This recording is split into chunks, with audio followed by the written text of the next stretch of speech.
Welcome to the Femsplainers. I'm Danielle Crittenden. And I'm Christina Hoff-Summers. And Christina, we drove today to the studio in a convertible. The weather was beautiful. And then you started thinking about something. Somebody called you and you started thinking about something. And I just watched you get into this rage. And I don't know what to do about it because I thought we were going to have such a chill, fun podcast. And uh-oh, look what's happening. Okay, the New York Times. Angry rage. It's a New York Times. It's very irksome. They keep telling women they've had a series of increasingly frightening articles about horrors that women face in the world. Every profession. If you're a philosopher, the men are preying on you. If you're every profession, and there was one about economists recently. Now they have a story that women who travel, and they're going to be raped and beaten and mutilated, and you would almost think they want women. Yes, it depends where, really. Well, what about that poacher who went to go after a rhino, got trampled by an elephant and eaten by a lion? He kind of deserves it. I'm with the animals on that one. But or what about there were two Swedish young women that were camping? Oh, that was terrible. It was horrible. Yeah. But I looked at the data, and it turns out, as I expected, far more men get killed traveling. Like something like 70% of the deaths in national parks are guys, and international travel. We have erratic data, but it looks like similar, vast numbers of people. I mean, it's not a lot of people, but to the extent that anyone gets killed abroad, it tends to be men. And yet the New York Times, in this series of articles about how treacherous and dangerous the world is for women, I don't think this helps. I don't think this is feminism. Do you think the State Department is issuing warnings to women? Just don't leave your hotel rooms, okay? Just stay in your hotel rooms anywhere. That's what I should have done that in Australia because exactly. of what I faced in those debates, those angry crowds. Well, no, it's also, it goes back. We talked about last week that there were now people who were against basic rape prevention courses and tactics because it put the onus on the woman to protect herself or at least have some awareness about protecting herself versus that men shouldn't rape, as obviously they shouldn't do. So this seems to be part of the same philosophy that women should be able to go down some dark alley in drug trafficking area of Malaysia or something. And just be safe. And wear their bikini. And men should just learn to behave. And they have a right. They have a right to be anywhere. Well, that's it. They take every misfortune. What happens now is everything bad that happens to women is cast in this, according to this ideology of oppression, and that we live in this sex-gender system and women are systematically destroyed. But the facts just don't support that theory. More men get destroyed, first of all. And secondly, I don't think there has ever been a time where women could travel the world more freely. Now, it's just a part of the human condition. Threats are always there, and misfortunes happen. And what they describe in this article are terrible misfortunes and some, horrible crimes. But to cast it as something that's how the world is sort of rigged against women is just so wrong. It's wrong on every level. You know what are sexist? Selfies. That's why so many women are dying. Do you know? They're taking selfies and falling off cliffs. I know. I was reading, I think it was like the fourth person who has fallen to their death in the Grand Canyon, whether it was in the space of a week or a month, but a very short period, like an unprecedented number. And guess what some of them were doing? They go to these lookouts and they position themselves and they take one step back just for that better angle and I don't trust those donkey rides. They say they're sure-footed. I've been on them. They can fall. I was on a donkey in Greece. It fell. Yeah, I wasn't on a cliff, but they're not sure-footed. Don't go on that. I think they're called mules. Oh, mules. Oh, maybe you were on a donkey and that was the problem. I think you want to be on a mule. No, I was on a donkey. All right. Well, are we making you feel better, Christine? You got that out of your system. Travel, ladies. Do you know what I used to do when I would travel when I was young? This is never a problem now, but when I was a young woman and I'd be walking through some square or something and always these sort of packs of young men who would out trawling for some young woman like me, and they'd come up to you and they'd start going, "Hey, lady, gin fizz, dancing. And I always, I came up with a fake language. My way of dealing was to look at them very sympathetically, but completely puzzled and go, dance I thought you were finished. I don't know. And then it became too much trouble for them to try and make themselves known to me that they would just, No, I can better that. Unfortunately, it never comes up anymore, but there was a time I would walk down streets, particularly in Paris, and there would be predators. I found a way that would not only get people to go away, they would cross the street. What would you do? I would have an explosive coughing fit. I would and without covering my mouth, I'm just like, like you're going to vomit. Right. And just and they didn't know what it was and didn't want to know. And people would take a detour around, like, oh my God, just try it. Start if there's someone coming. Travel trips from Danielle coughing fits. Christina. You can trust these. Okay. I have a nicer story. So there was a column in the parenting section of the Washington Post this past week, and it's headlined, "I was criticized for taking my baby to work in 1985. Are things better for parents now?" And she was a professor in New York City in 1985. She had a really nice, sympathetic program director, a father, it should be pointed out, had no problem with her bringing her newborn. She was able to hire a nanny to watch in her office? Yeah, watch her while she taught classes or had meetings, but otherwise she could bring the child to work. And, I was thinking today, like, we have these incredible, very cool modern offices like the WeWork spaces where they have cafes. I mean, they have little booths miniature for golf courses, ping pong, beer on draft, right. And you think, why not have a small playpen, daycare area? Yeah. Just and this to me, like these elaborate, whether it's government or private programs of daycare, if you just had a place where your female workers could come, they could safely drop the baby off, be in the building, come visit them, come nurse them as needed. Why is that so difficult? I'm hoping that the younger, maybe even the WeWork company will think, yay, that's a good idea. Let's do that.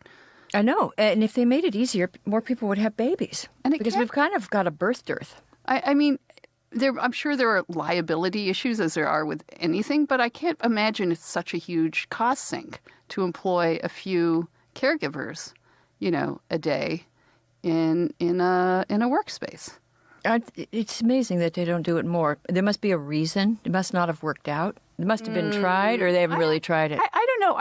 My guess would be some sort of weird liability issue, but also maybe we're always pushing for too big an answer on these things. We're looking for tax subsidies and federally run daycare. I mean, I wouldn't want the government minding my baby, but well, I think can we start with take your pet to work? They have that. They let you do that in many places. Well, they should do more of that. Maybe just, serious, incorporate home life and work life. I don't know. Then we'll all be slaves to the capitalist system. Even our babies. No, then people will start coming to work in their bikinis. Or their pajamas. All right. Well, Zoe, you came up with a story of this week, and you've had to explain it. I still don't understand it. We still don't fully get it. All right. And you might be brought up on charges of mental harassment for this story. Okay. That's fine. Be careful. Okay, well, I bring you this story because I think everyone should know that Christina did win AEI's office pool. Out of 60 people, she placed first in our March Madness bracket. Woohoo! So congratulations, Hey, okay. Christina. And a woman. And she did this all while in Australia. Oh, yeah. She managed to win from thousands of miles I was following away. the game in Australia, and I had it on my iPhone. I was trying, and nobody was interested. I couldn't get, they were just... You know what, Christina? What? I'm not interested. Well, we're But very I proud. applaud you, whatever it means. I won. I haven't won great. anything since 7th grade. I won a slide rule competition, and I won $2. I've never. You won a slide rule competition. That is the... you were teasing me about my Uber rating last week. I think winning a slide rule competition is a nerdy thing. I'm just going to hold that over you. I'm just going to keep that one in my pocket. And I will say, Christina emailed me, I think 2 weeks before the bracket even started, and she said, "Are we doing a March Madness bracket?" And I said, "I will find out." And look at that, she won. Christina is a sports fan. That's really true. I'm not really. No, I have 2 boys who are sports fans, to be perfectly honest, sports obsessives. In fact, I think it's dangerous how obsessed they are with sports. But anyway. My son's the same way, and he would be very jealous. He thinks you're a better mother. I sent your son my bracket. I know. When I won. Because he was the only member of your family who would care. Exactly. Well, but anyway, go on. But this leads to something weirder. Yes. So I think your sons are probably less obsessed than the gentleman I'm going to speak about might be, because we discovered in this March Madness time that there is an increased amount of vasectomies during the March Madness time period every year. 30% increase between, Aetna Health. I see no correlation. I do not get this. So in the average week, so this data is from 2016, in the average week, 279.5 vasectomies are performed. Okay, I got that. During March Madness, okay, 364 vasectomies on average are performed every year, or just every 1 year during that time period versus 364 a week. Yes. Oh my God! In the whole country? Yeah. Why? 364 vasectomies in the whole country. This is they examined data from 235,000 patient visits to 173 urology practices across the Aetna Health network, focusing on men ages 20 to 49. But out of millions of men, that's not... I would have thought this was the time they would get their penises tattooed with their favorite sports choice. But so it's... Are there such I don't see the correlation. Penis tattoos? If there are, I don't want to know. Okay, I thought there are millennials here. They might know. What part of them isn't tattooed, really? I don't know. I want to get a tattoo. Just a little... Oh, stop it. Rose. So classy. Okay, go on. Well, so this isn't even the weird part yet. So yes, it's weird that all these vasectomies are happening, but apparently they're happening because when you have a vasectomy, you are told by your doctor to, take time off, relax on the couch, watch TV, so you can watch the games and no one yells at you. Exactly. So Buffalo Wild Wings, the restaurant chain, sort of took advantage of this, and they said, okay, well, there are all these men having vasectomies more often during this time period. We're going to create special chairs for them that are called Jewel Stools. And I'm just going to read to you what they include. The Jewel Stool features a chilled cup holder, a beer button to let the bartender know when the customer is ready for another drink, and a, quote, cooler, which is like a little bump at the edge of the chair so that recovering vasectomy patients can leave the ice pack at home. So they have some sort of frozen bump on the spot where the nethers would be. What? When we give birth, I'm going to sound like a whiny feminist. I'm just going to go for it. When we give birth, they kick us out of the hospital as fast as humanly... the same day, like the same. They prefer you went out the same day, but grudgingly let you stay another day. And then restaurants aren't setting up, I don't know, girl stools or whatever it be, where we can just sit there, press a button, nurse, have painkillers and wine on call. Why don't we think of these things? Well, I mean, it might make you feel a little bit better. It was only available at 2 locations. Oh. And of those 2 locations, there were only 4 of them at each. And the 2 locations were Times Square and the Los Angeles Koreatown location. Koreatown? I just still like this. Well, let's protest. Let's go and protest next year because... Well, I give men props for figuring out, timing their operations around sports games. Well, when would we want to time our operation? with I don't know, but it'd be Academy nice Awards or Fashion Week. the Westminster Dog Show. Yes. Or any royal wedding. Any royal wedding. you But go. they're too infrequent. We can't rely on them. Well, we don't want to have surgery often. No, but The restaurant also says that they cannot recommend actually using this if you've had a vasectomy and warns their customers to follow doctors' instructions in use at their own risk. So we don't even know if it's an effective I think, means again, to there's treat. that liability warning. I don't you want know, to see companies- a jewel stool. They're actually quite. What do they I look think like? we should post a picture. Can we buy them on Amazon? Just That's what it looks. It's not Can't see very it. I can't see it. like it just has a little A little ice pack. little It's ice pack and a on the little front. sign. They should have little You know- like well, you know bicycles what? should come. You know what I- prepared so you can ride your bicycle. You know what? You know what I guess our equivalent is when we go to the get a manicure, you get in those massage chairs. So Those aren't just for women though. no, but primarily Yeah. it's our sort of equivalent. We get them all year. So So there, okay, well, thanks Zoe for that. I guess. I need a drink. Christina, do you want a jewel stool as your prize for winning the bracket? Ew! Ouch! No. All these men getting vasectomies, I didn't even know about that. Well, we have a fabulous guest this week. I've been wanting to have her on for a long time. Her name is Irshad Manji. She is, I'll give you the quick femme facts and then we can discuss her a little more broadly. She's the New York Times bestselling author of The Trouble with Islam Today. She's founder of the Moral Courage Project of Southern California. And this is my favorite one.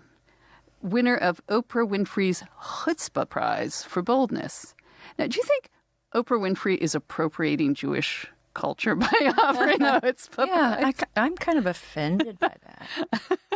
Her latest book is Don't Label Me, an incredible conversation for divided times. But that And she's been banned in Malaysia. she's been bad, but that doesn't really Capture, summarize. no. That doesn't capture. Her total fabulousness. She's a really fabulous person. She is, although she was born in Uganda, which we'll get her to talk about. I knew her back in Toronto in I don't want to say when, but like the late 80s, early 90s, where she was like a Roxanne Gay of feminism. And I was on the other side. And I'm going to ask her if she remembers this. We were in TV studios together debating each other. You were fierce. I remember you. I was TV studios. Small, You were small scary. but fierce. And you would have your little shots of whiskey and go out like a fighter. Well, she was once posed. I remember this. I can't remember which Toronto publication, but she was posed in boxing gloves, taking on her opponent. So she is fierce too. But she over the years she became. I mean, she's a Muslim. She's Muslim. She has so many intersectional credits. Muslim, lesbian, Yep. immigrant, Yep. woman. Yep. Okay? That's 4 and counting. Yeah. But this is what her book is And about. her dog is blind. And her dog is she's a handicapped dog. That counts. No, it counts. That counts unless you want a service dog, and then it's problematic. But what is sort of interesting about her new book, and we'll get her to talk about her incredible. I mean, she became, in that sense, to be this lesbian Muslim, except she became a big critic of Islamic extremism. Right. And that's when she got banned from Malaysia. And this is where she really had to bring out her boxing gloves. She was a little bit like Ayaan Hirsi Ali, where she was going around and saying, look, Islam doesn't have to stand for this. You know, I disagree with women or gay people being oppressed. The Quran doesn't say that. And she would put herself in highly risky situations, very brave situations, and go out and make those points. But I think now what she is concerned about in reading her book is this whole idea of labels, as you say, that, you know, intersectional, I am this, I am that. And her new book is really an argument against doing that. And it's interesting. It's fascinating. And she's very brilliant. And she's the perfect person to push back. Right. Because she understands that even though she is in these various oppression categories, it doesn't begin to explain who she is. And she thinks that by making quick judgments about people, especially on these accidents of biology or just that you happen to be in this particular religion. It doesn't tell you anything important about the person. And she's actually suggesting that we stop this and the polarization around it, where people are calling each other out, and there's a kind of hierarchy of who's allowed to criticize who. And she said, no, let's criticize each other in as necessary, but as two individuals who respect one another, not giving one another labels. And as you say, her own labels could have set her up for a completely different and very successul career, leaning into that, and she leaned away. She could have been the took poster girl for the Oppression Olympics, right? And she didn't. So let's welcome on Irshad. Hey, Christina, didn't you once poll your Twitter followers late one night as to whether you should have a glass of wine or go to the gym? Yes, and they said the gym, and I went, but it was such a drag pulling myself out of the house at that hour. Well, good news. Now you can have a workout and a glass of wine without ever having to leave your house, thanks to a brand new online workout platform called OpenFit. Seriously? You mean just work out in front of my computer? What's new and remarkable about OpenFit is its classes are led by some of the most effective and famous trainers in the world. Sculpt your body by Extend Bar, or get in crazy good shape with Hunter McIntyre, who was named by Sports Illustrated as one of the top 50 fittest athletes. OpenFit even offers a different yoga class every week. Well, it sounds good, but don't I need some sort of home equipment or just some complicated thing I don't have? Christina, you could be at home with a glass of wine and a cigarette in your living room, and you could do these. All you need is a computer or a web-enabled TV, tablet, smartphone, or Roku. You can access it anywhere, even in a hotel room while you travel, which you do all the time. And my favorite workout, which I think will become yours too, is the 10-minute session with celebrity trainer Devin Wiggins. It packs a fat-burning, muscle-building, sculpting, and full-body workout into just 600 seconds. So 10 minutes, and you've earned your glass of wine. Oh boy, I'm in. No excuses. Now, what do I need to do to get OpenFit?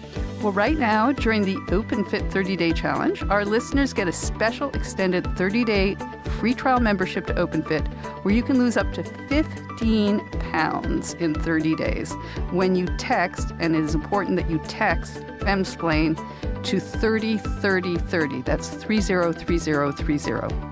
So text Femsplain to 303030 and get a 30-day free trial membership. That's easy. Ready to take the 30-day challenge with me, Christina? Sure. Now, can I have white or rosé?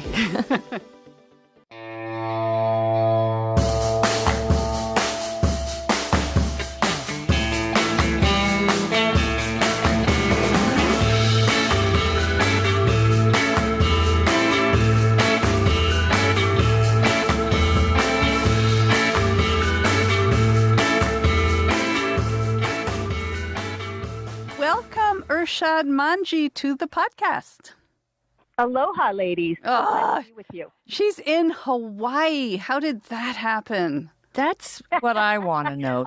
I'll tell you how it happened. Traffic in Los Angeles drives me bonkers. Get it? Drives me bonkers. So my partner and I looked at each other, and she went to undergraduate school in Hawaii, and she said, what about it? And, we found this incredible property, the financing, the very improbable financing. What island? 24 hours before our bid was to expire, and we decided not to argue with the universe. Oh, I want to live in Hawaii. I think, okay, Irshad, at the end of this podcast, once we get through the serious stuff, you have to, explain to us how we get your life, okay? Yeah. So just like footnote, you do not want bookmark that. It's far too complicated. Bookmark that. Okay, the very tricky question we ask all of our guests right off the top. What is your favorite cocktail? So, I don't do cocktails with alcohol. So I'm not sure that. Oh, are you observant in that way? I am observant Oh, in that. then I am. Perhaps not in other ways. I've committed All right, the that's a worst worst microaggression, faux pas, and you've offended her. Oh, She's going to hang up and not talk to no, us. I'm Right, we're not sorry. being inclusive. Oh, do you have a mocktail you A mocktail, a Shirley Temple. I know, some coconut. Can I tell you what? Can I tell you what I drink here in Hawaii? It's a wonderful mixture of iced tea and pineapple juice. And I tell you something, you haven't lived until you've downed a glass of that. I like pineapple juice. I hate iced tea. Will it work? All right, then replace the iced tea with mango juice. How's Oh, that? I like it. I like it. That just sounds. But I bet it's not like canned pineapple juice. I bet it's like beautifully fresh pineapple. No, it's pretty fresh. Now, before we get into the substance of the book, can I just ask, you got an endorsement from Chris Rock. Yes, that was my next question. Oh, Actually, I am jealous. How cool is hey, that? can I read it? Can I read the endorsement? Yeah, read the endorsement. Okay, because it's not just like, yeah, she's cool. Like it's a real endorsement. So Chris Rock blurb, Don't Label Me, the name of the book, obviously. Don't Label Me should be labeled as genius. It's an amazing book. Right now, I'd like to say something biting and controversial, but I'm way too scared of the backlash it could create. That's why we need this book, because nobody should be afraid to speak their mind, not even stupid people like me.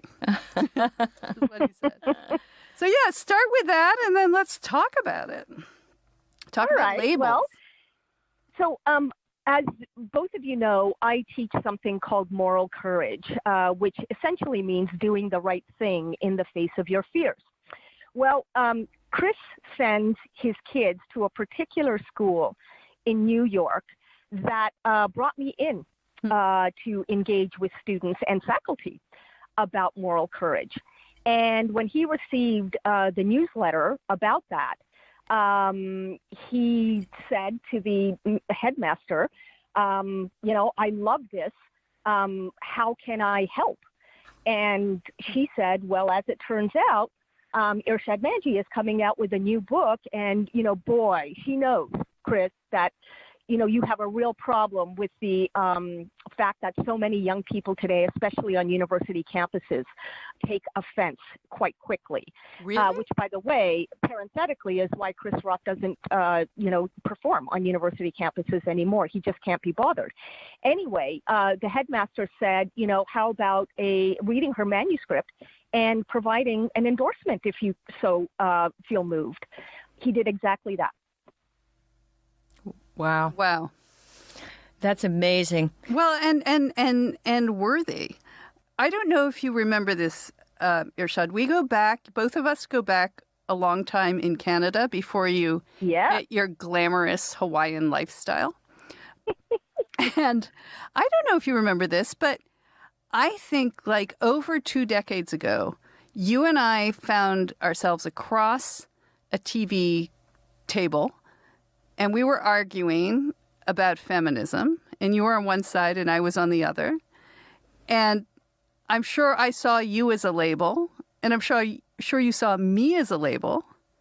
And now you've switched labels. No, but then she became a new label. You became a new label. Well, no, but Irshad even more so. You became a Muslim lesbian crusading against the misogyny and women's oppression of Islamic extremism. And then you decided to go on a new crusade to reject labels entirely. So I just sort of like our own personal history because, I don't know, over a decade ago, we realized we saw through the labels of each other. And I realized how much I loved and admired you. And then now you've gone on to do this great book about, like, why do we even need labels? So let's talk about that. Yeah. So first of all, thank you. I have a vague recollection, of being that kind of a assertive, shall we say, aggressive feminist. Probably, Danielle, we looked at each other from across the table at a time when, you're going to love this, when I was dating a woman who ultimately broke up with me because she is, quote, radical and I'm a mealy-mouthed liberal. And for that reason, I was basically liberated from having to play the role of the radical in my life. And thereafter decided I'm never going to do that again. Because, to be honest, the absolutism that goes with taking on any particular label is, to me, a dishonest way to live. And what I have found over the years is that the politics of identity, right across the ideological spectrum, has led so many of us to view each other exactly as objects, not as fellow human beings, let alone as complex individuals, but as objects. And, you know, I just think we as human beings ought to be capable of better, and I believe we are. And in many ways, you know, having seen diversity corrupted by all the labeling and pigeonholing, I thought it was high time, you know, to write this book. Well, I'm so glad you've done this. And you are someone, and we were talking about this in the introduction, you can check off so many categories of oppression. So you have great cred as in the sort of, you know, this oppression hierarchy. You had a seeing impaired dog.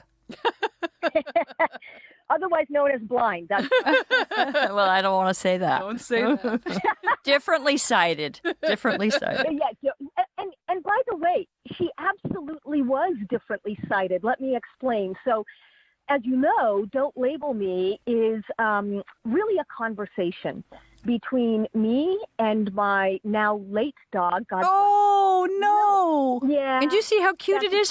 Look at the doggy. Look at Lily. Okay. In the middle. Oh. Okay, Irshad, I wasn't going to open up the fact right away that this was a dialogue between you and your dog, because That's right. it works, but it might make people like, let's talk about the book first. But yes, okay, yes. But, so let me just validate. Okay, validate. Feeling weird right now by pointing out that my own editor freaked out when he received my manuscript, because this was not the book that he had approved of, you know, that I write. But as I explained to him, Lily captured so much of what all of us are dealing with or not dealing with, as the case may be today. For example, yes, she was blind. Yes, she was old. Factually, that's true. But the fact also is that she was so much more than just blind or old. She was the most independent-minded being you've ever had the pleasure of spending time with. You know, the wind would blow in one direction, she'd stick her nose right into it, and then I would be in the opposite direction clapping, so she'd follow me, and she'd go further into the wind. My point simply being that Lily defied simplistic labels. And I know that that is true for so many people as well. The other thing to say about why this needed to be a conversation with Lily is that, you know, having grown up Muslim and still identifying as one, Lily was the kind of being, namely a dog, that I had a deathly fear of as I was growing up. In much of Muslim culture, not everywhere and not for everyone, but for many young Muslims, we hear from our parents and our elders that, you know, dogs are toxic to the soul. And having been conditioned that way for years, I actually was afraid of dogs. Well, one year I had a health crisis, and my then partner, now wife, Laura, said to me, honey, you really have to evolve out of your fear of dogs, because I can tell you that dogs have, you know, healing properties that would blow your mind. And so she urged me to adopt Lily. I can only attest to the veracity of what Laura said, that the time that I spent with Lily, bonding with her, and for that matter, explaining my ideas about diversity to her, made me appreciate that the fear that I had, the othering that I did of the kind of, you know, species that Lily represents, it was a completely unfounded fear. And for both of those reasons and so much more, I figured this book needs to be a fun, spirited, feisty, and substantive dialogue between me, the liberal, and the other part of me, which is the progressive that, wants to sort of see where identity politics gets it right. And that's Lily. That's the role that she plays. And so you can see that ultimately this is my internal debate. And I'm presenting it that way to readers, particularly progressive and liberal readers, because I want them to understand. Not only is it okay to debate with themselves about, which direction social justice should be going in, but also that we need to start having conversations, not just debates and showdowns, but conversations with our so-called other.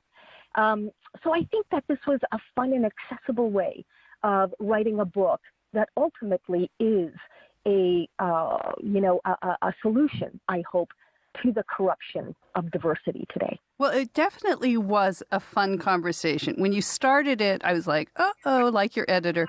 And first of all, your humor is so wonderful. Lily does provide this sort of great dog that you just knock things, try things off of. So it does come off as almost a Socratic kind of back and forth, but with a lot of humor.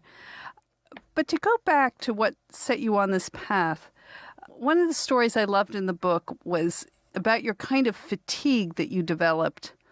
As you say, in this role, like first it was radical feminist, then it's now, Islamic critic. And you wrote, "For 20 years, I've stood in front of audiences and debated attacks on my motives, not just on my ideas. Buttons pushed, blood pumped, ego bruised, defenses up, temper flaring. I was fast with the comebacks, but slow to ask my critics why they believe what they do. Trying to win every game sucked me dry." And then you went to an Oxford debate, and you decided that this was going to be your transformative moment of not just going in and doing your case. And by the way, Christina, have you ever done an Oxford debate yet? I'm sure. I keep getting invited, but they don't pay your airfare. Well, David did one. I mean, they're the most pressured because on top of everything, you have to be extremely witty, right. And it's a real pressured situation, and people are in black tie, and that's right. And and they want you to give like the most erudite Oscar Wildean, I did a similar position. thing at the Yale Political Union, and the person I was supposed to debate didn't show up. Oh, well, that I debated myself. Did you debate a chair? I debated myself, and I won. And they served bourbon. It was. But anyway, so you'd go into these debates, and you just have like your points ready to kill, but with a bon mot here and there. So tell us what you did. So I'm glad you mentioned the word fatigue, because at this point I had been touring the world with my first book, The Trouble with Islam Today. And, I had gotten used to the same questions, the same accusations, and the same responses and reactions coming from me. And I frankly was exhausted by the game that it all became. And so in order to prepare for this Oxford debate, I decided, rather than preparing intellectually, make sure I have all my facts right, I prepared emotionally. And what I mean is, I made a pact with myself that when the other side, offers a good point, say so. When you're presented with a question and you don't readily know the answer to it, acknowledge that you don't know. If you need just a couple more seconds to think about how you're going to respond to something, take those couple more seconds. In other words, be human and be vulnerable and see what happens, because that was the risk I was never willing to take up until that point. Well, it turns out that not only did the debate go beautifully, as in I actually walked off the stage feeling like I had done something worthy and important that night. But afterwards, at the reception, an imam, basically like a Muslim minister, came up to me to say that, this was not what he was expecting. He had heard, what a sassy sort of upstart I was, and he was, spoiling for a fight with me. But he said, what I saw was completely different. And then something really amazing happened. He confided to me that he actually agrees with pretty much everything I said that night, but that if he had said it to his congregation, he knows or believes that he would lose credibility. Yet he still wants to think about all of this and figure out how to bring reform to his congregation. And after months of back and forth, me and him, he arranged a Skype session with a circle of other young imams. And this was the first time that I had been invited to actually engage with people who are in positions to influence their congregations. And it all happened because the way I had engaged on stage that night at Oxford University built trust. And so, as I say in the book, listening did not translate into losing. And I dare say that is perhaps a simple but not a simplistic lesson that more of us could benefit from in our hyperpolarized times. I was in Australia last week, or the week, I don't know, sometime. I've heard. Yeah. And I was there to have a conversation with Roxane Gay, and I promised I just was going to do all the things you said and just try to be friends with her and just meet her at a human level and find points of agreement. It couldn't be done. First of all, I walked in, she wouldn't look at me and had real contempt for me. I don't know if I've ever felt that otherized and just despised. She wouldn't even talk to you on the plane. She wouldn't talk to me on the plane. I showed her pictures of Izzy, my little Maltipoo. Nothing worked.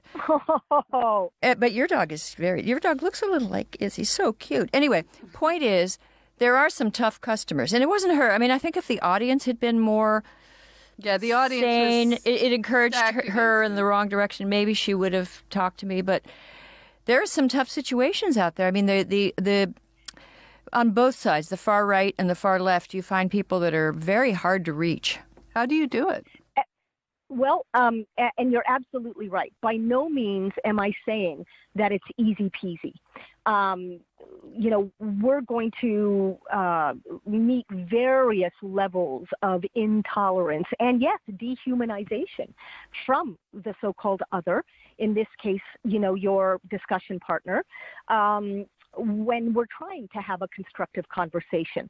But this is where another tip that Lily gives in the book comes into play, which is that rather than entering into the conversation, asking yourself, how can I change that person's mind? And by the way, that's not what you did. I get that completely. I'm saying it's a very human tendency to do this. Right. Ask instead, what am I missing about the other person? And that means asking questions based on what you've just heard and what you're observing in that moment. So, for example, let's sadly transport ourselves back to what you were facing in Australia in those forums. One of the things that I would have loved to know and probably would have asked, and maybe you did, is I would have turned to the audience and asked, so I can see that there's a lot of support for, Roxane's positions and perhaps even her personally. And, welcome to a free society. That's fine. That's great.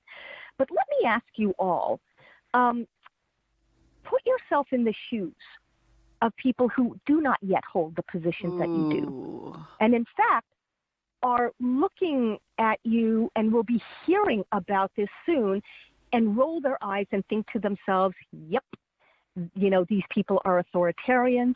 I will never, ever subscribe to their point of view. Let me ask you, audience, how do you expect to win over the holdouts. If by looking at you or hearing this from you, they say to themselves, wow, if that's social justice, if it's contemptuous of me as a human being, if it's divisive, if it's arrogant and self-righteous, count me out. So tell me. That's good. Help me. That's good. Tell me what I'm missing. But it's not just good as a debate point. It's good as a humanity point. And this is what your book is about. One of the stories you had, I mean, there's so many things I want to ask you, but one of the stories I loved was about your Trump-supporting friend, Jim. Yeah. Yeah. And you obviously, or I shouldn't say obviously, you are not a Trump supporter. No. And yet you have a very good friend who is, and he came through at very important parts in your life. He's like a father figure to you. So talk about, I mean, I think this is relevant to this. Talk about, it's relevant to what we're all going through. Talk about how you dealt with that. Well, I see Jim and have learned to see Jim as a complicated individual. He is not just a Trump supporter. He is an ardent Trump supporter. Does he have the MAGA hat and everything? Oh, you bet. The whole ball of wax. And over the years, as I've learned about his backstory, I've come to appreciate that his views do emanate from somewhere rational. It's not that he's an idiot. Mm-hmm. It's not that he's evil. It's not that he doesn't care about, quote, people like me. After all, he's practically adopted me as his own daughter. Hence, my description of him as my father figure. Well, he right? gave you away at your gay wedding, right? So yes, and by the way, he took one arm, and on the other arm of mine was my devoutly Muslim uncle. I mean, could it get more diverse than that, right? Or accepting is that? That's wonderful. Problem. I love that. I love that too. Jim had zero problem with sharing space with an observant Muslim, with being a significant part of a same-sex wedding. My point is that by knowing Jim as an individual and as a human being, I came to see why he supports Donald Trump. And that transformed me in its own way. But secondly, I also came to see that Jim is so interested in substantive conversation that he only walks away from one thing, and that's name calling. Mm-hmm. Right. And so he also has been instrumental in teaching me why listening and learning are markers of respect for the other. I love him dearly. And though I, adamantly oppose his politics, I know now that they come from a very legitimate place, legitimate, that is, to him.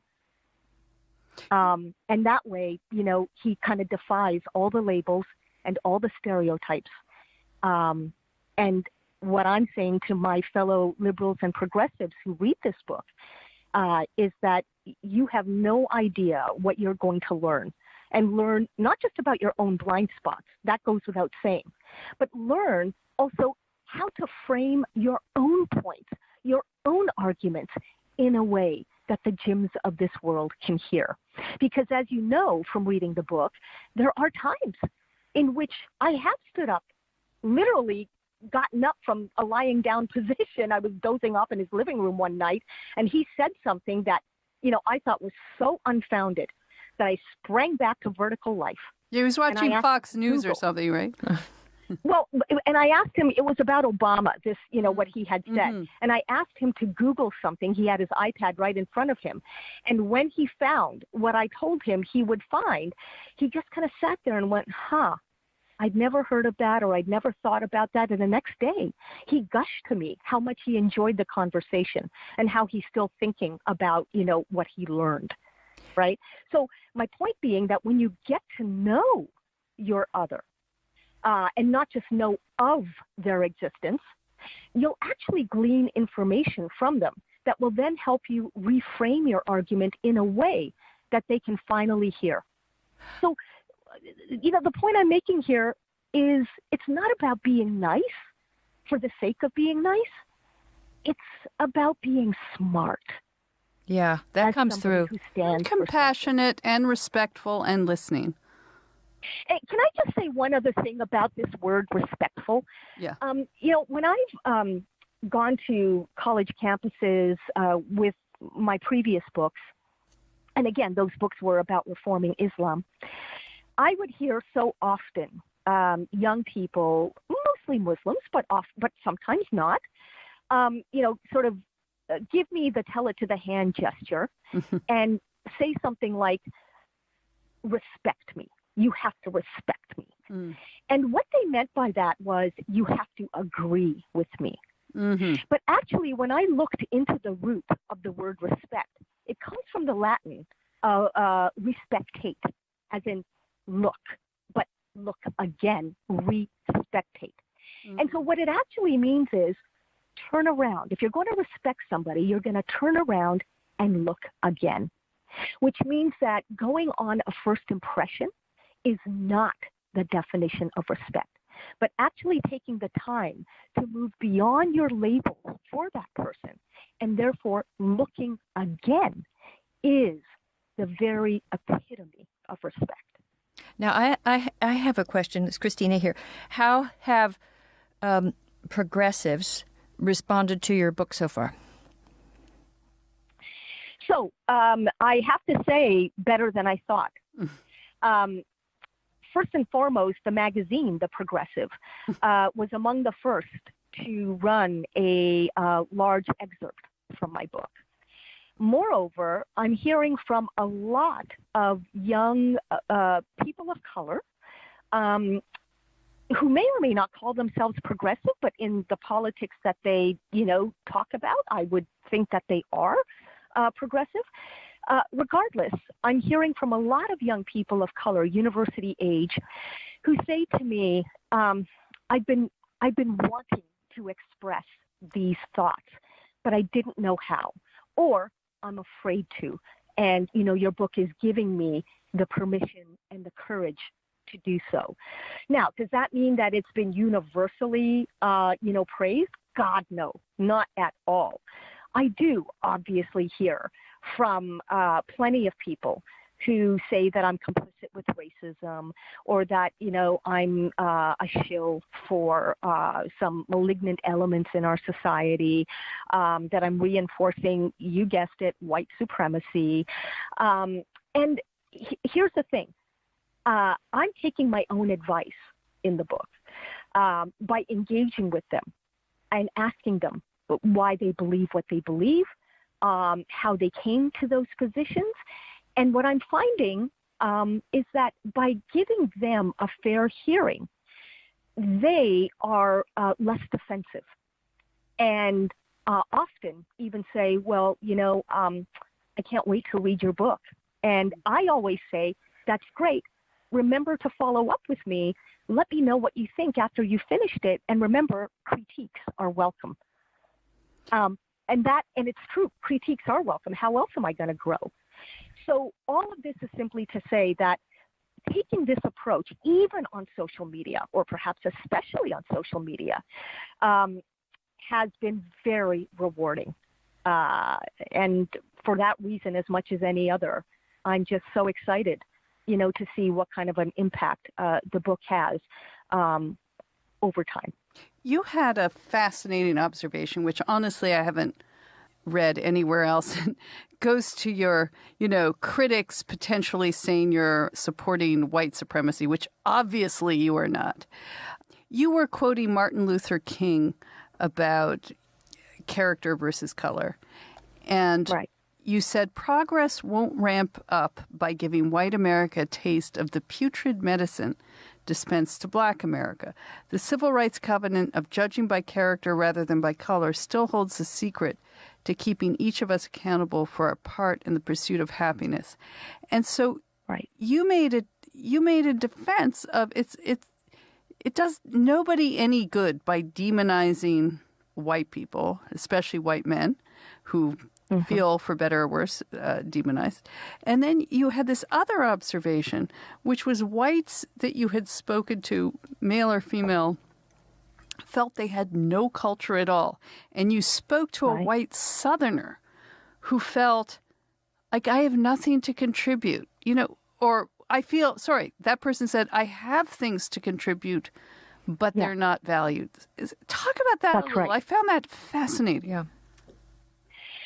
So let me flesh it all out by saying that, over the years, as I've been touring with my books about reforming Islam, I've had the privilege of encountering and speaking with lots of people right across the country, and including in, parts of the country that we on the coast tend to devalue, the Midwest, the Heartland, the South. And in the book, I highlight almost like throughout the book, parts of a conversation I've had with a young man named Sam, who I met at the University of Virginia when I was speaking there in 2014. And he said to me, after everybody else had left the auditorium, first of all, he comes to me with his hand outstretched, and he says, I come in peace, as if I would think otherwise. But, that's what he felt he needed to say, so that I don't think that, he's about to accost me. And he said to me, why is it that when activists and academics celebrate multiculturalism, that they never talk about what the South has to offer to multiculturalism? And I was a little taken aback by his question. I mean, it was obviously an excellent question, but I wasn't quite sure how to respond. So I said to him, tell me more. And he said, well, we always hear about the great things that immigrants bring to the United States. And they do, he said. I mean, I have a girlfriend from South America. I love talking to her family and learning from them. But it doesn't seem to me that anyone's really talking about what we can learn, not from South America, but from the American South. And I said, like what? He said, well, one of the best things about our culture down here is it's a genuine kindness. If you have a flat tire, or if somehow you're in another kind of trouble, it won't be more than two people, you'll have to, who'll pass you before somebody says, can I help out? Tell me what it is that you need or what I can do for you. Now, I was living in New York at the time, ladies, and he knew that. And he said, tell me, where you're living now, is that something you encounter every day on the street, this pattern of generosity? And the answer was no. And he said, apart from the odd, food to table chef who makes an appearance on the Food Network, what have you ever heard from anybody about what the South can contribute? And I thought he made an excellent point. And here was the bottom line, that so many activists and academics promote multiculturalism as a strategy for inclusion.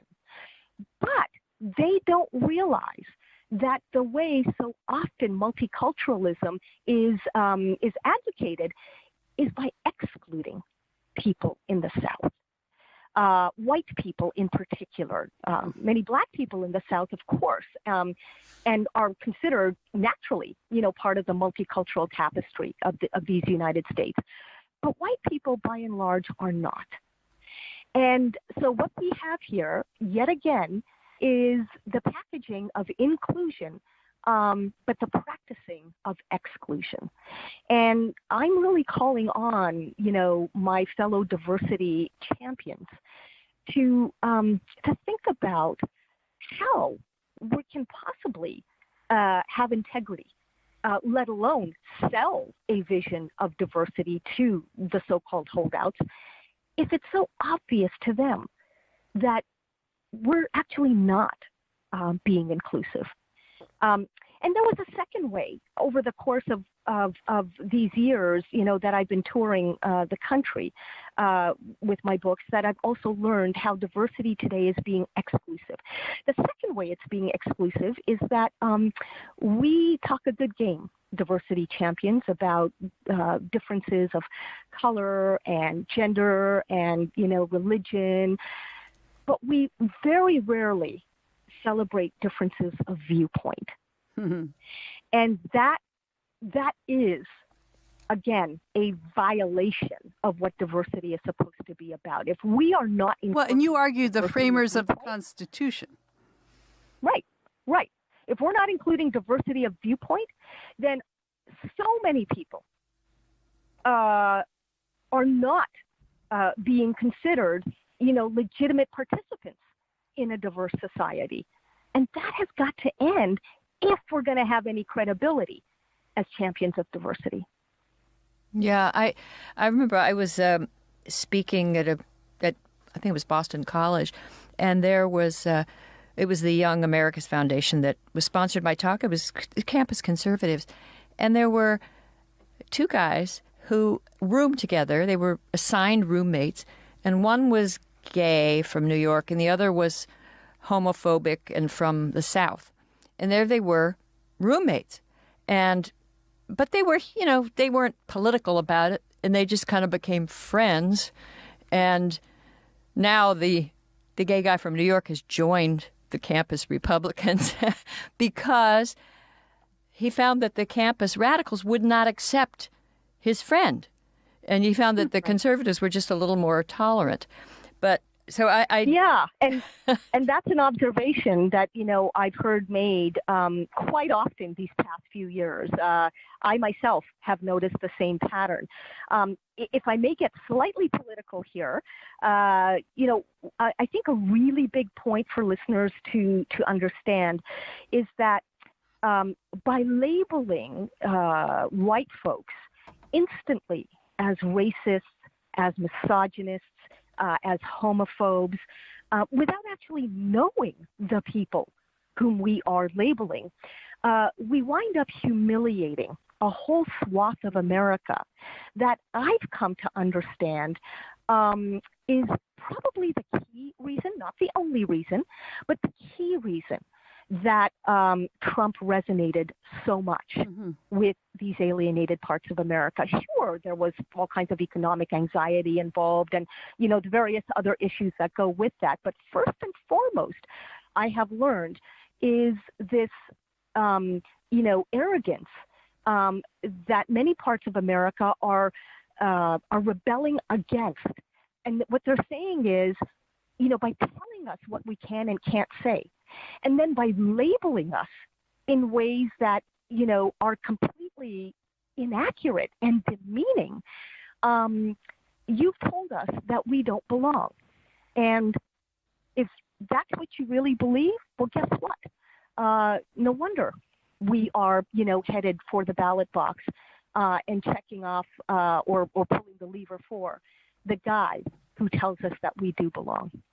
So that's a wake-up call as well to a lot of Democrats and, people further to the left who say that they want Trump out, but then who behave in ways that only reinforce and indeed turbocharge his popularity. Well, you called in the end for something called honest diversity. And I loved your point that racism and diversity training are kind of similar, with the right and left kind of feeding upon each other. You said, on YouTube, I can watch screaming matches at campuses throughout America. Social justice activists face off against free speech warriors, each tribe preferring to be controversial over being constructive. And this is what we're trying to get away from, right? Well, I wish it were what we're trying to get away from. It's what I'm trying to get away from, and I know you two are as well.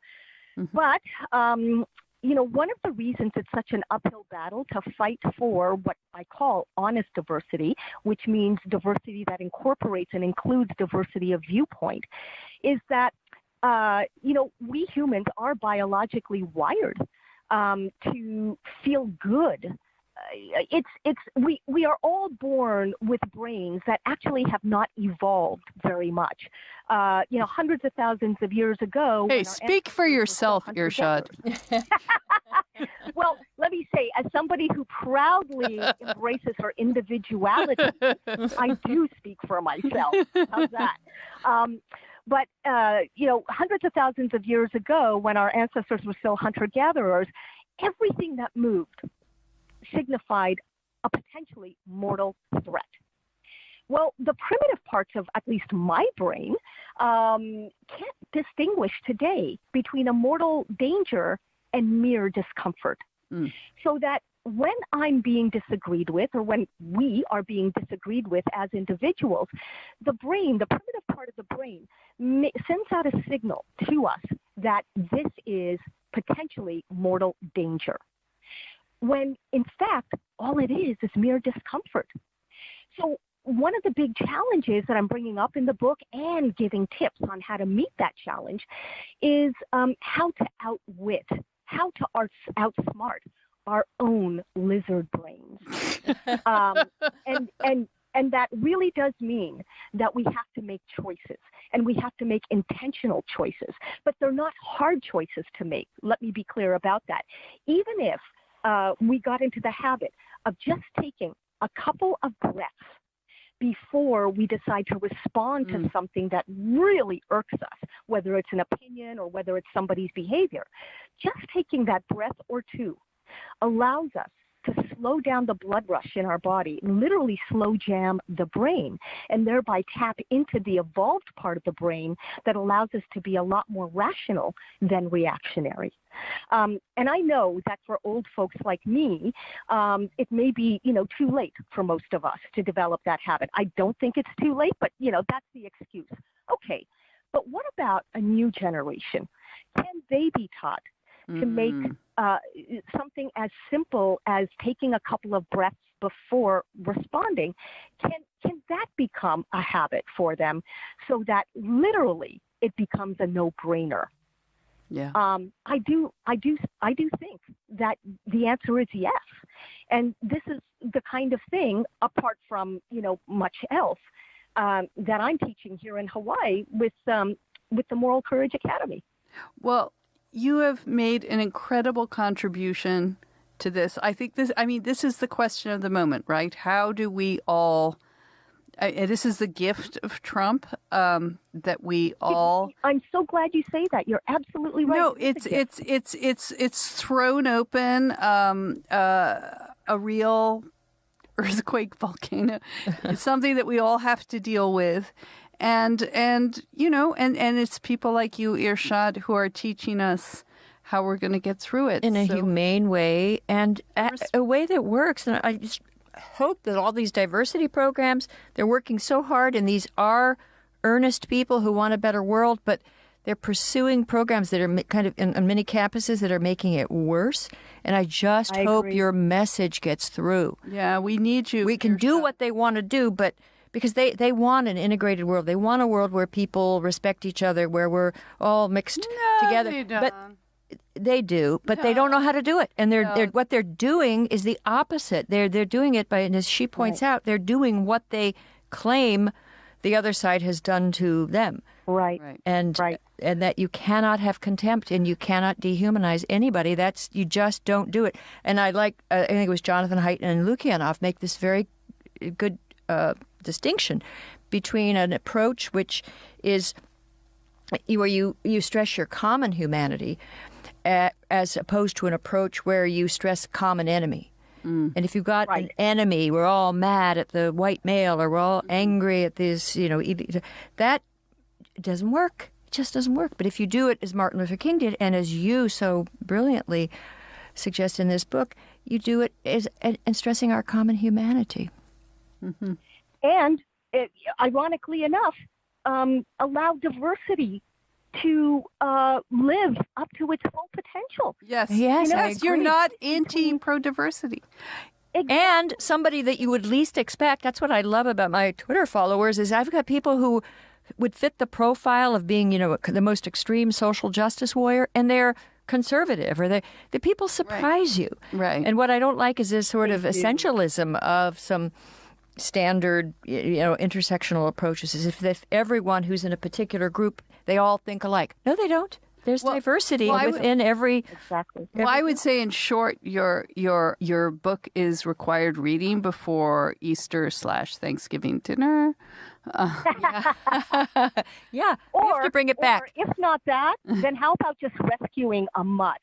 How did you get such a cute dog? I go online and they're all like big angry dogs that you can Pitbulls. rescue. And you got this cute little. Adorable. She's adorable. All right. R.I.P. Lily. She is, and she was. And it's, a beautiful way of staying close to Lily Bean as she watches down on me from her. Aw. Anyway, Irshad, it was so lovely having you on. Right back. Thank Will you ever leave Hawaii and Will you ever come to DC? Please. We want to be with you. You won't you. be surprised to hear I do make it to the mainland quite Okay. Which island do you live on? on Oahu, just 15 minutes, 15 minutes outside of Honolulu. Yeah, and like 9,000 minutes away from us. So. Yeah. That's exactly right. Well, thank you, Irshad. Good luck with your book. We love it. We love you. And Thank you. keep us posted on your progress. For sure.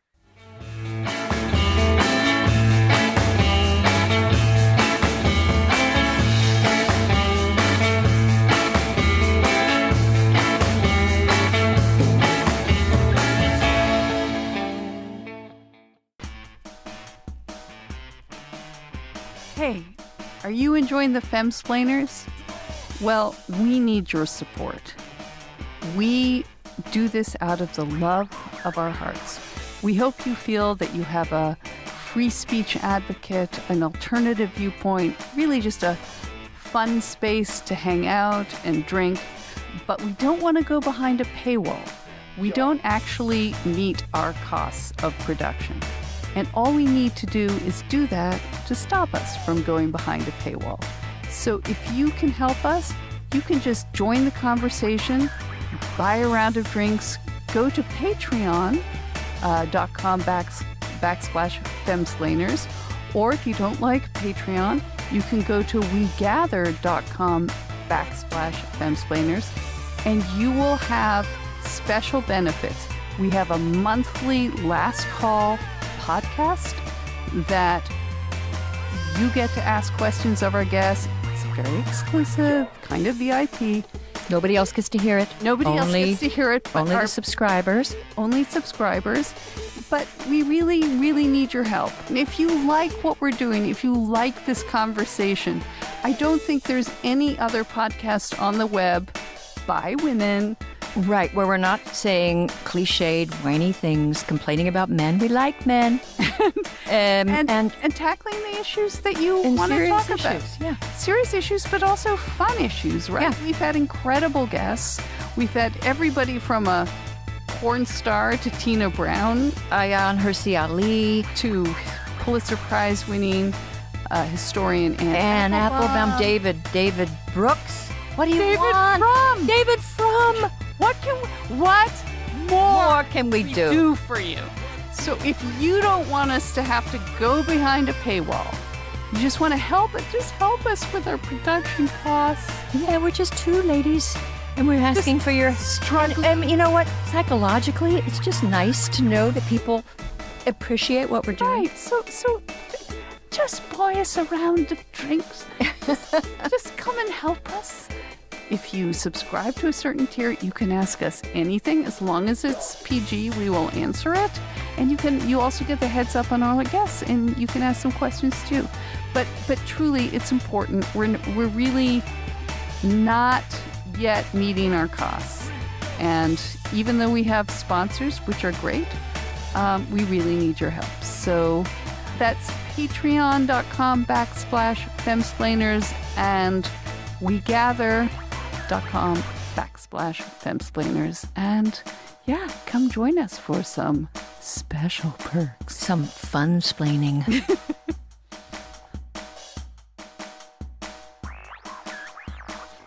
Okay, to wind up this program, you are on a little bit of a gloat about your March Madness win.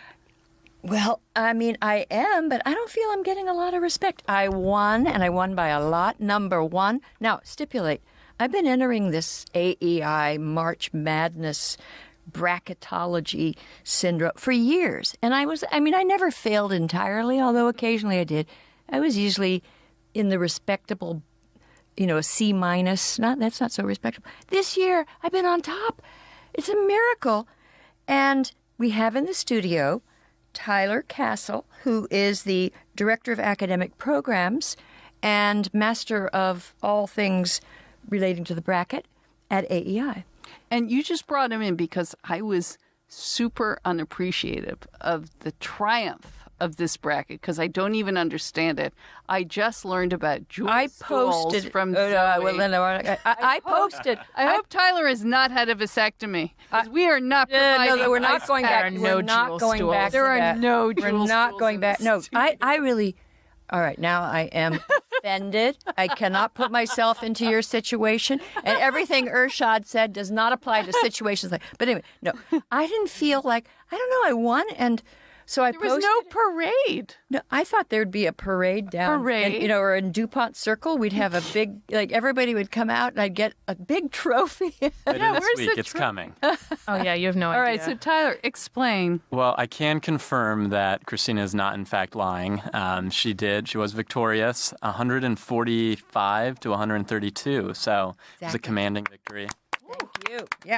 Okay, I'm not glued. And Woohoo! And yeah, she's been a long time part of the bracket pool. And after all of those years, she is on top. How many women are in this? The women are pretty I think good. about, 40%, maybe. Maybe not 50, but yeah. It's pretty not impressive. equal. I should note that Christina has not quite come into the 21st century, and I will be dispersing her payment through PayPal, which is how she PayPal, made the honey. initial. Oh, not just Venmo. Come on, Venmo. Let's do Venmo. I Is like PayPal that. is PayPal like last century? Yeah. It's out. $221. And That will buy us, how many Kir Royales will that buy us? at Mon Ami Gabi, 10. Well, anyway, Tyler, thank you for presiding over this important victory. Thank you for breaking the stereotype, Christina. Yeah. Breaking the ceiling for women everywhere. Age-enhanced, Madness. female-identified. You're still white. Actually, it's not entirely true, but You're pink. You're pink. Beige. Beige pink. beige. Taupe. I'm gonna do like bronze highlights. Anyway, well, okay, that's it. Goodbye. Till next week. Hey, thanks for listening to the Femsplainers. Stay with us by following us on Twitter and Facebook at Femsplainers and on Instagram at Femsplainers Podcast. You can always email questions and comments to contact@femsplainers.com. We read every one. We are poured at the American Enterprise Institute in Washington, D.C., and thanks to AEI Research Assistant Zoe Appler, who is our production assistant here in the studio, and thanks to Nat Frum, our audio and video editor, and occasional millennial mansplainer. And listen to us on pretty much any of your favorite podcast platforms. And please remember to subscribe and like us at iTunes if possible. Every like helps us keep our solid 5-star rating. Cheers.